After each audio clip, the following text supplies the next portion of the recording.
एक तरफ जहां भारत की DRDO और कल्याणी ग्रुप जैसी कंपनियां आपस में मिलकर डिफेंस के घातक एयरक्राफ्ट बना रही हैं, वहीं दूसरी तरफ भारत की एक स्टार्टअप कंपनी जो अभी तक एयरक्राफ्ट में यूज होने वाले छोटे छोटे कंपोनेंट बनाती थी, वह अब सीधे एयरक्राफ्ट को मैन्युफैक्चर करने पर कूद चुकी है।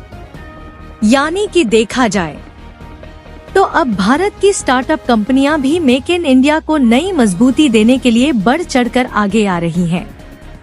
दोस्तों, आज हम बात कर रहे हैं डायनामेटिक टेक्नोलॉजी लिमिटेड की, जो बेंगलुरु बेस्ड एक स्टार्टअप कंपनी है जो कि अभी तक एयरक्राफ्ट में यूज होने वाले कंपोनेंट मैन्युफैक्चर करती थी।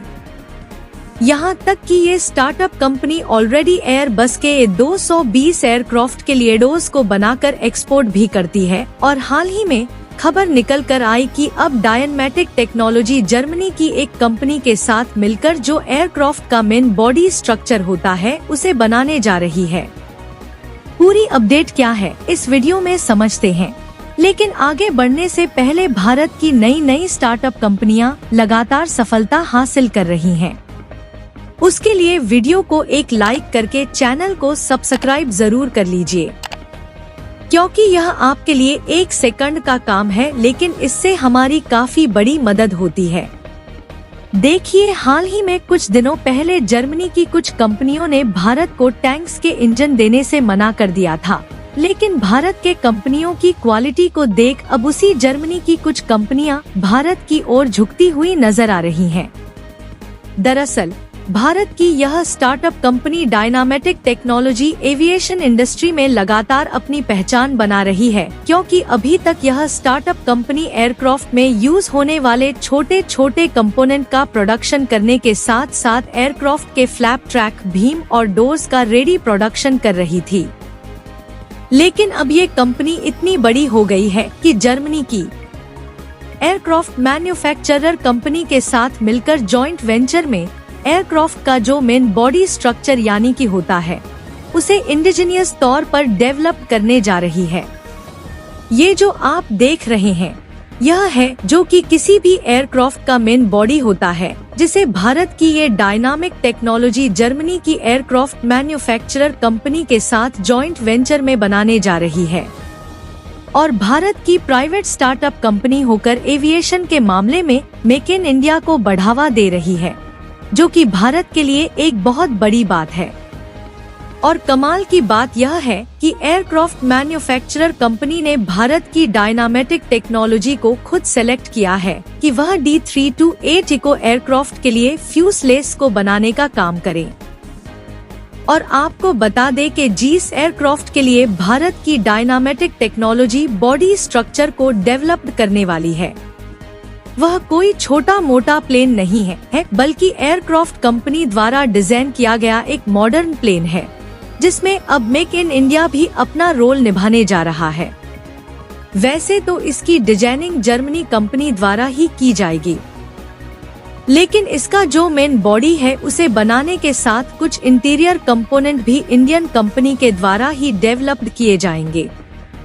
और D328 इको प्लेन जो कि इंडियन और जर्मनी की कंपनी मिलकर बनाने जा रही है, उसकी बात की जाए तो यह 140 सीटर की नेक्स्ट जनरेशन वाली टर्बोप्रोप एयरक्राफ्ट है। और देखा जाए तो ऐसा पहली बार हुआ है जब भारत और जर्मनी की इन दो कंपनियों के बीच पार्टनरशिप हुई है, जिससे मेक इन इंडिया की इनिशिएटिव जर्मनी में भी अब बढ़ने वाली है।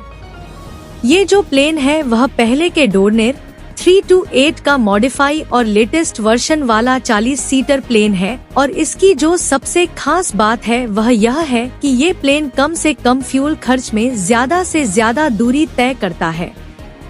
और दूसरी सबसे खास बात यह है कि इससे जो कार्बन डाइऑक्साइड पोल्यूशन है वह भी ना के बराबर होता है, और इसीलिए यह प्लेन एनवायरनमेंट के लिए चैंपियन प्लेन माना जाता है।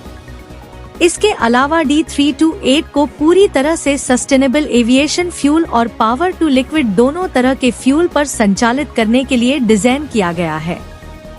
और सस्टेनेबल एविएशन फ्यूल की खास बात ये है कि इससे लगभग ना के बराबर कार्बन डाइऑक्साइड निकलता है, जिससे एनवायरनमेंट में फैलने वाले प्रदूषण को 95% तक कम किया जा सकता है। यहाँ तक कि इस फ्यूल को भारत में ही बनाया जाता है, तो संभवत इस एयरक्राफ्ट में भी भारत का ही फ्यूल उपयोग किया जाएगा। और देखा जाए तो डॉयचे एयरक्राफ्ट और डायनमैटिक टेक्नोलॉजी के बीच यह पार्टनरशिप भारत की एविएशन इंडस्ट्री के लिए एक मील का पत्थर साबित होने वाला है। और आपको लग रहा होगा कि इसे बनाने में तो काफी लंबा समय लग जाएगा, लेकिन कमाल की बात यह है कि इस मॉडर्न और एडवांस एयरक्राफ्ट को बंद कर तैयार होने में 2028 या 30 तक का टारगेट नहीं रखा गया, बल्कि अगले साल यानी कि 2025 में इसकी डिलीवरी भी शुरू कर दी जाएगी। और ऐसा इसलिए क्योंकि भारत और जर्मन की यह कंपनियां अभी से इसके डेवलपमेंट पर काम करने जा रही हैं। और ध्यान दे तो डायनामेटिक टेक्नोलॉजी के लिए एयरक्राफ्ट के साथ प्लेन मैन्युफैक्चरिंग के लिए पार्टनरशिप में काम करना उतना भी बड़ा मुश्किल काम नहीं होने वाला, क्योंकि इस समय यह इंडस्ट्री लगभग $750 बिलियन की इंडस्ट्री हो चुकी है और ऑलरेडी एयरक्राफ्ट के छोटे छोटे कंपोनेंट मैन्युफैक्चर करने के साथ साथ एयरबस के पैसेंजर प्लेन के लिए दरवाजे का भी निर्माण कर रही है, जहां इन दरवाजे के निर्माण में भारत की यह कंपनी डिजाइनिंग से लेकर डेवलपिंग तक इंडिजीनियस तौर पर कर रही है। और इस समय भले ही भारत की यह कंपनी दूसरे देशों की कंपनियों के साथ मिलकर एयरक्राफ्ट को डेवलप कर रही है, लेकिन अब वह समय दूर नहीं है जब भारत की यह स्टार्टअप कंपनी खुद स्वदेशी तौर पर डिजाइनिंग से लेकर डेवलपिंग तक प्लेन का निर्माण करेगी। यानी कि देखा जाए तो अब भारत की कंपनियां एविएशन के मामले में भी अपनी पहचान विदेशों में बनाना शुरू कर चुकी हैं। और आपको बता दें कि भारत का एनवायरनमेंट एविएशन मैन्युफैक्चरिंग के मामले में काफी सूटेबल है, और इसका अंदाजा आप इसी से लगा सकते हैं कि अमेरिका की एविएशन कंपनी बोइंग भारत में लगभग $200 मिलियन की इन्वेस्टमेंट कर चुकी है। यानी कि कुल मिलाकर भारत में एविएशन मैन्युफैक्चरिंग के लिए इंफ्रास्ट्रक्चर डेवलपमेंट की कोई कमी नहीं है।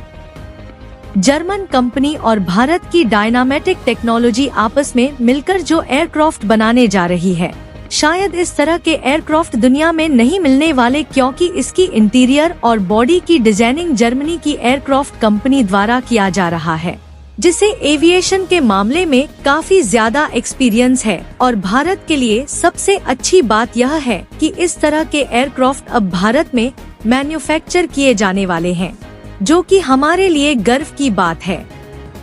और आपको जानकर हैरानी होगी कि डायनामेटिक टेक्नोलॉजी एयरबस को ऐसी क्वालिटी के डोर्स मैन्युफैक्चर करके दिए हैं कि फरवरी के महीने में एयरबस की तरफ से बिजनेस अवार्ड भी दिया जा चुका है।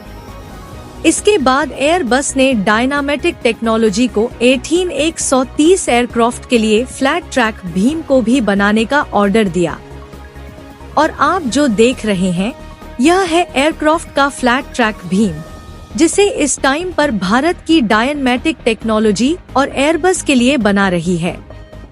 यानी कि अभी तक जो देश एयरक्राफ्ट कंपोनेंट के लिए जापान और अमेरिका पर डिपेंडेंट थे, अब वह भारत की ओर मुड़ना शुरू हो चुके हैं। बाकी आप लोग अपनी राय कमेंट में बताइए कि यह भारतीय कंपनी जिस तरह से आगे बढ़ रही है, आने वाले समय में पूरी तरह से एयरक्राफ्ट को स्वदेशी तौर पर डेवलप कर पाएगी या नहीं, और भारतीय कंपनियों की डिमांड दूसरे देशों में बढ़ रही है। उसके लिए वीडियो को एक लाइक करके अपने मित्रों तक शेयर जरूर करें, ताकि उन्हें भी जानकारी मिल सके। इसी तरह और भी नॉलेजेबल वीडियो देखने के लिए चैनल को सब्सक्राइब करके बेल आइकॉन को ऑल पर जरूर सेलेक्ट करें। अभी के लिए जय हिंद।